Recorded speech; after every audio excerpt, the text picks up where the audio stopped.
शिकार के लिए जाएंगे। सभी दोस्त हंसते हैं और प्लान बनाते हैं। 2 दिन बाद वो शिकार के लिए निकलते हैं। चारों तरफ हरियाली फैली हुई है। पेड़ पौधों की खुशबू, पंछियों की चहचहाहट और जानवरों की मस्ती मिलकर एक अद्भुत वातावरण बना रहे हैं। एक झील के किनारे हिरणों का परिवार खेल रहा होता है। अरे वाह, देखो ये हिरणों का परिवार कितना शांत और सुंदर नजारा है।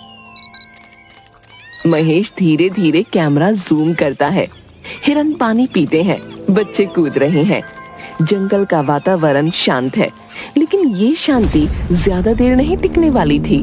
झील के शांत पानी में सूरज की किरणें झिलमिला रही थीं। हरियाली के बीच एक हिरन परिवार झील के किनारे मस्ती कर रहा था। वातावरण में एक स्वाभाविक मासूमियत थी। मम्मा, मम्मा देखो, मैं पानी में अपनी परछाई देख पा रहा हूँ। हाँ बेटा, जरूर देखो, लेकिन पानी के पास ज्यादा मत जाना, ये झील बहुत गहरी है।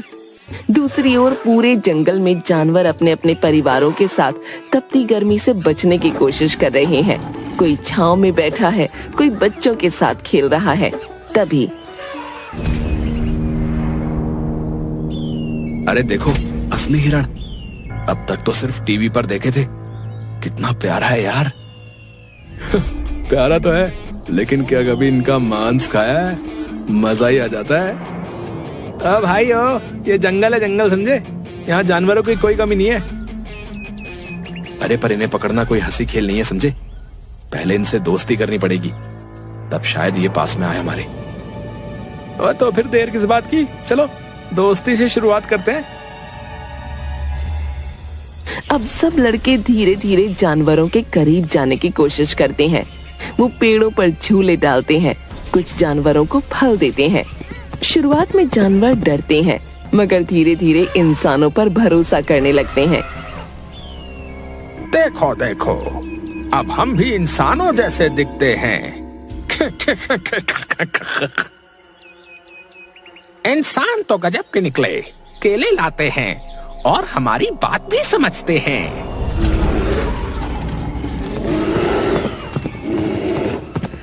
अरे अरे डरो मत, हम तुम्हारे दोस्त हैं। क्यों? सही कहा ना मैंने? हम तुम्हें कोई नुकसान नहीं पहुंचाएंगे। धीरे धीरे इंसान और जानवरों के बीच एक अनोखी दोस्ती पनपती है। हाथी अपने ऊपर बच्चों को बैठाकर झील पार कराते हैं। तोते मीठे सुरों में गाना सिखाते हैं। हिरणों के बच्चे लड़कों के साथ दौड़ते हैं। जंगल जो कभी डरावना लगता था, अब एक जादुई संसार बन गया था, जहाँ न शिकार था न डर, सिर्फ दोस्ती, हंसी और एकता का संग। कुछ दिनों बाद जंगल में मातम छा गया। रामू और उसके दोस्त जंगल में कैमरे से जानवरों की तस्वीर ले रहे थे। कुछ जानवरों को फुसलाकर पिंजरे में वो बंद कर लेते हैं। जानवर कुछ नहीं समझ पा रहे थे, लेकिन उनकी आंखों में डर उतरने लगा। हर जानवर जैसे किसी अनहोनी की आहट से सहम गया। तभी एक पेड़ के नीचे एक नन्हा निष्प्राण खरगोश पड़ा दिखाई दिया। क्या क्या ये हमारे रामू भैया ने किया? हाँ, मैंने अपनी आंखों से देखा। वो हमें पिज्जा और हंसी नहीं, धोखा और बंदूक लेकर आया था। हम तो उसे दोस्त समझ बैठे, वो तो शिकारी निकला, शिकारी। हमने तो उन पर भरोसा किया था। हमने अपने बच्चों को उनके पास जाने दिया और वो हमारे बच्चों को छीन कर ले गए। मम्मा, क्या इंसान अब हमारे दुश्मन है? जंगल का कोना कोना शोक में डूब जाता है। दूसरी तरफ जंगल के बाहर महेश और उसके दोस्त अपने किए पर गर्व महसूस कर रहे हैं। एक तरफ एक खरगोश को पकाकर प्लेट में सजाया जा रहा है।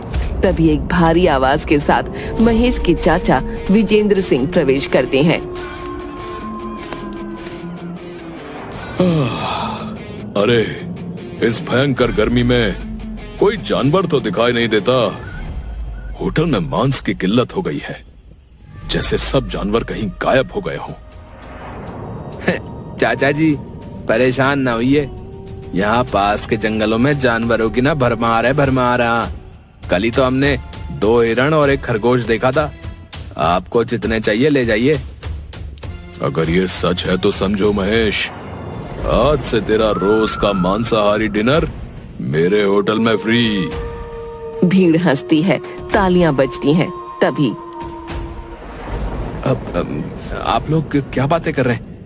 हमने गलती से कुछ जानवरों का शिकार किया, लेकिन इसका मतलब ये नहीं कि हम पूरे जंगल को बर्बाद ही कर दें। देखिए, वो भी किसी के बेटे हैं, कोई किसी की माँ है, उनका भी तो परिवार है ना। एक पल को सन्नाटा छा जाता है, लेकिन अगले ही पल सब खिलखिलाकर हंस पड़ते हैं।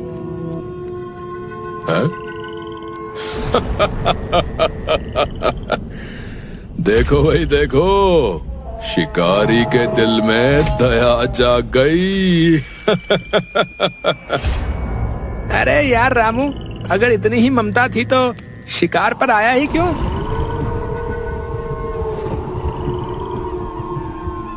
और फिर वही हुआ जिसका डर सबसे ज्यादा था।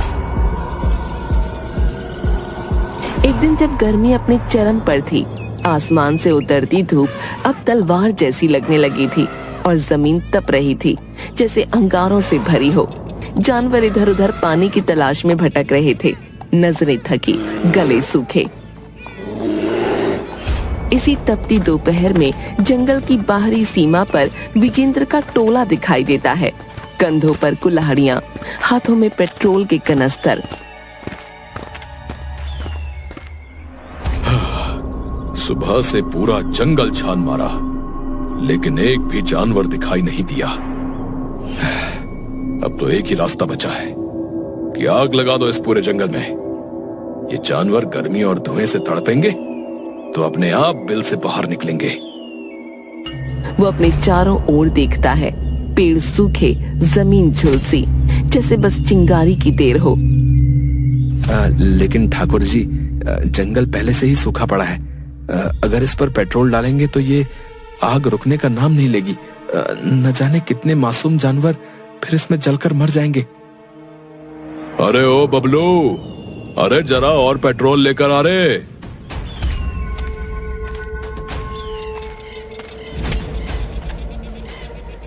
तुझे क्या लगता है रे, जंगल तेरा कोई रिश्तेदार है? हैं? जानवर जंगल की गहराई में छुपे बैठे हैं, समझा? जब तक आग नहीं लगेगी वो बाहर नहीं आएंगे। और इस सूखी लकड़ी से तो पूरे साल चूल्हे जलेंगे। मेरा होटल भी और तेरा घर भी, समझा? और हमारे पेट की भूख भी तो मिटेगी ठाकुर जी। जानवर भी मिलेंगे और मुनाफा भी, तो फिर हमें इन सबसे क्या ही फर्क पड़ता है? लेकिन ये तो जानबूझकर कत्ल है भाई। सरकार की अगर नजर पड़ी तो कितने बेजुबान जानवर जलकर खाक हो जाएंगे। क्या हम में जरा भी इंसानियत नहीं बची? अरे ओ, इंसानियत से पेट नहीं भरता, समझा शामू? होटल में ग्राहक चिल्ला रहे हैं, मांस चाहिए, नॉन वेज चाहिए, नॉन वेज। और जानवर है कि मानो मिट्टी में ही समा गए हो। अब मैं उनके लिए रोऊं या अपने घर का चूल्हा जलाऊं? बोल। श्यामू कुछ कहने ही वाला था कि धड़ाक, विजेंद्र माचिस जलाता है और वो जलती तीली सूखी पत्तियों पर फेंक देता है। कुछ सेकंड सन्नाटा, फिर फू फू धड़ धड़ धड़, आग जैसे प्यासे राक्षस की तरह जंगल में दौड़ने लगती है। झाड़ियों से पेड़ों तक, जमीन से आसमान तक धुआं और लपटें उठती हैं। जानवरों की चीखें, परिंदों की अफरा तफरी, एक भयानक दृश्य बन जाता है। एक इंसान की भूख पूरे जंगल के जीवन पर भारी पड़ गई। आग सिर्फ पत्तों में ही नहीं लगी, जानवरों की सांसों में भी धुआं घुसने लगा। हिरन, खरगोश, भालू, बंदर सब भयभीत होकर जान बचाने की कोशिश कर रहे थे। चारों ओर धुएं का तूफान, जलती लकड़ियों की खड़खड़ाहट और जानवरों की चीखें गूंज रही थीं। गुड्डू बेटा, हिम्मत मत हार, सांस ले, मैं तुझे निकालूंगा। गजाधर दादा, बहुत गर्मी है, मुझे सांस नहीं आ रही, सब धुआं, सब जल गया। गजाधर का विशाल शरीर अब थकने लगा है, लेकिन वो रुकता नहीं।